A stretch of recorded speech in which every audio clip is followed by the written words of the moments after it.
Lahat tayo'y dismayado sa mga ulat na katiwalian na nakikita natin sa pamahalaan. Ngunit malinaw ang ating adhikain. Sa bagong Pilipinas, walang puwang ang korupsyon at ang pandaraya. We must take responsibility to eradicate this abhorrent culture of corruption that has poisoned the public trust and has robbed us of a better future.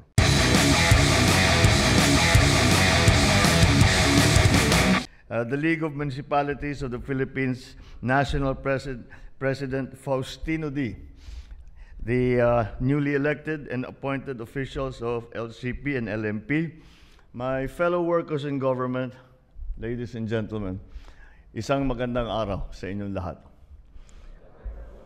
Una sa lahat, binabati ko ang mga bagong halal at hirang na opisyal ng League of Cities of the Philippines at ang League of Municipalities of the Philippines.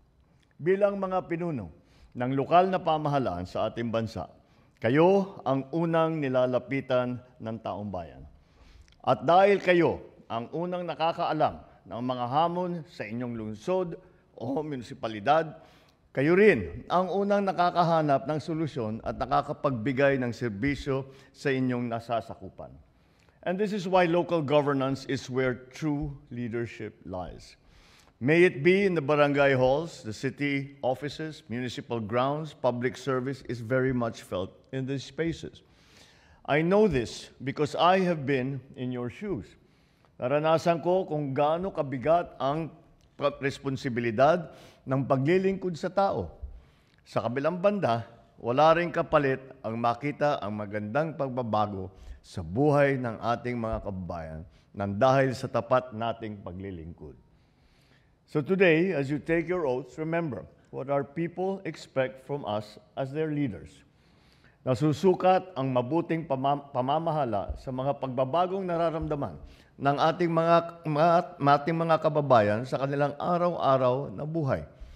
Kapag may sakuna at agad ninyong narirespondehan, doon nagkakaroon ng saysay ang salitang lingkod bayan. Tuwing nakikita nilang may maayos na kalsada, tulay o silid-aralan, doon natin na ibabalik ang kanilang tiwala. Sa gitna ng lahat na ito, isa sa pinakamahalagang aspeto ng mabuting pamamahala ay ang pagbibigay ng pagkakataon sa bawat mamamayan na umunlad. At nagsisimula ito sa magandang kalidad ng edukasyon. Alam nating lahat na ng edukasyon ang pundasyon ang pundasyon ng maunlad na komunidad. Kapag may kaalaman ng tao, mas nagiging handa siyang harapin ang hamon sa buhay, makilahok sa lipunan at mag-ambag sa bayan. Kaya ipagpatuloy natin ang mga magagandang programang nagtataguyod ng edukasyon. Isa sa ating isinusulong ngayon ay ang Early Childhood Care and Development Program. Layunin nito na magtayo ng Childhood Development Center o CDC sa ilalim ng mga lokal na pamahalaan upang hihanda ang mga bata para sa formal na edukasyon. May nakalaang higit 300 milyong pisong pondo para sa fiscal year 2026 kung saan may 264 na milyon ang nakalaan para sa pagtatayo ng pagpapabuti ng mga CDC sa ating bansa. Kaya't hinihingi ko ang inyong suporta sa mga pambansang proyekto at programa natin hindi lang sa edukasyon, kundi sa lahat ng sektor upang maiangat ang antas ng pamumuhay ng bawat Pilipino. So as I have mentioned before, this is what Bagong Pilipinas truly means.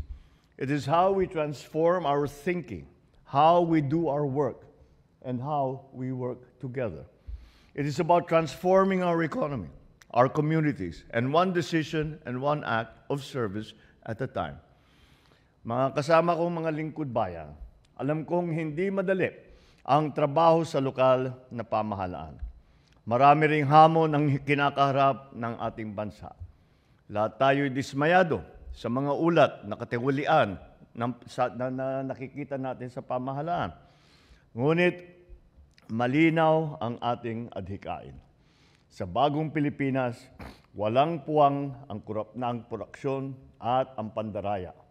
We must take responsibility to eradicate this abhorrent culture of corruption that has poisoned the public trust and has robbed us of a better future. Let us continue to do the work that changes millions of lives. Be testaments that public service can still be honest and hopeful. Kaya't ang ating mga bagong, mga sinusulong ng sistema ay ibinabalik natin lahat ng kayang gawin ng ating mga local government ay ibibigay na lang ng national government sa local government. Nagsimula ito sa school building. Sinabi natin, mamamahala na sa mga school building, sa rehabilitation, sa repair ng school building, ay ang mga local government. Ngunit hindi ibig sabihin, kailangan din pondohan ng local government.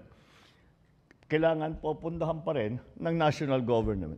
Ngunit, dahil hindi naman kaya, halimbawa ng DepEd, ng DPWH, na gawin lahat, ay aasahan namin yung mga lungsod, yung mga municipality, yung mga probinsya na may kakayahan, ay i-download na lang namin sa inyo.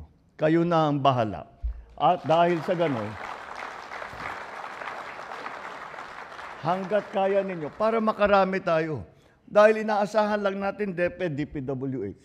Ngayon, meron tayong ginagawang PPP para sa school building, para makarami. So may public-private na partnership na gagawin.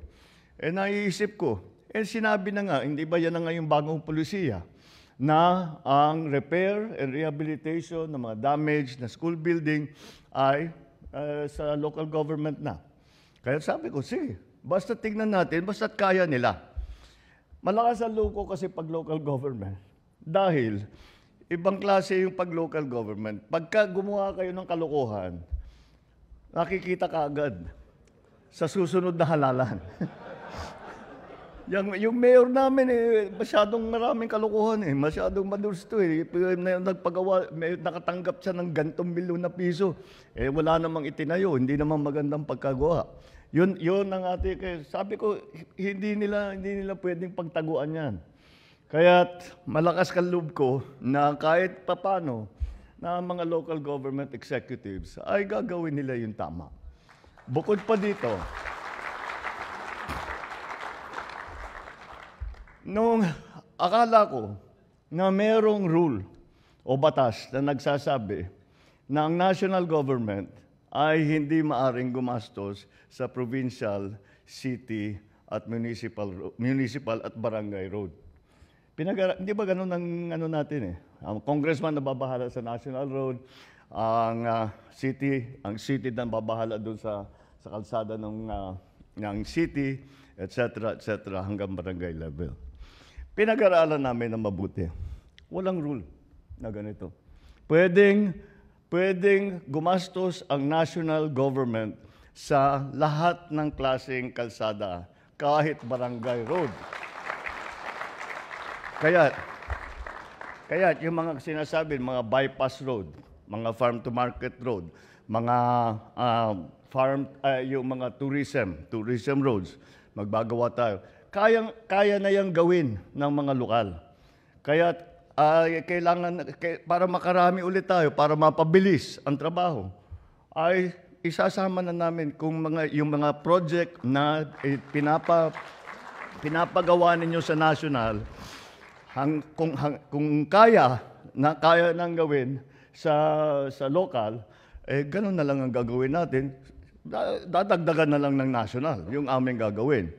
At yun ay ulit para makarami tayo. Dahil kung aantayin natin, alam naman natin, kami sa national government, kapag gagawa ng kalsada, yung right of way lagi ang problema.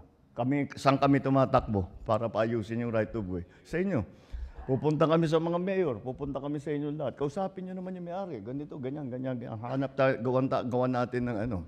O kung minsan, binibili ng local government yung lupa para magamit sa proyekto. Yun ang, kaya't nakikita ko, talagang pwede nating i-expand yung ating trabaho na ginagawa at that is part of the national plan. But hindi sufficiently na nagagamit ang local government sa aking palagay. Maraming kakayahan ng local government na hindi nagagamit. Simpleng-simple lang eh. Magpagawa ka ng construction. Pagawa mo sa public works, magkano? Pagawa mo by administration, magkano? Gaano katagal? Walang problema sa procurement, walang problema sa yung right of way na ayos ninyo. Mas mabilis, mas maganda. At ulit, hindi pwedeng makipaglokohan ang local executive dahil pupuntahan kayo, alam niyo naman, pupuntahan kayo sa bahay ng mga matanda, pakagalit, ay ako, governor ako, ginagawa sa akin yun eh. Pinupuntahan ako sa bahay, pinapagalitan ako ng mga ante ko, anong ginagawa mo rito? Hindi maganda yan, tapos ayusin mo yan. But that's yan ang buhay ng local government. Kagaya ng sabi ko, although mahirap matrabaho ang local government, malaki naman ang satisfaction na pag nakita natin yung ating nagawa, nagbago yung buhay ng isang pamilya, nagbago ng buhay ng isang barangay. Yun na lang that is the best reward that we can hope for.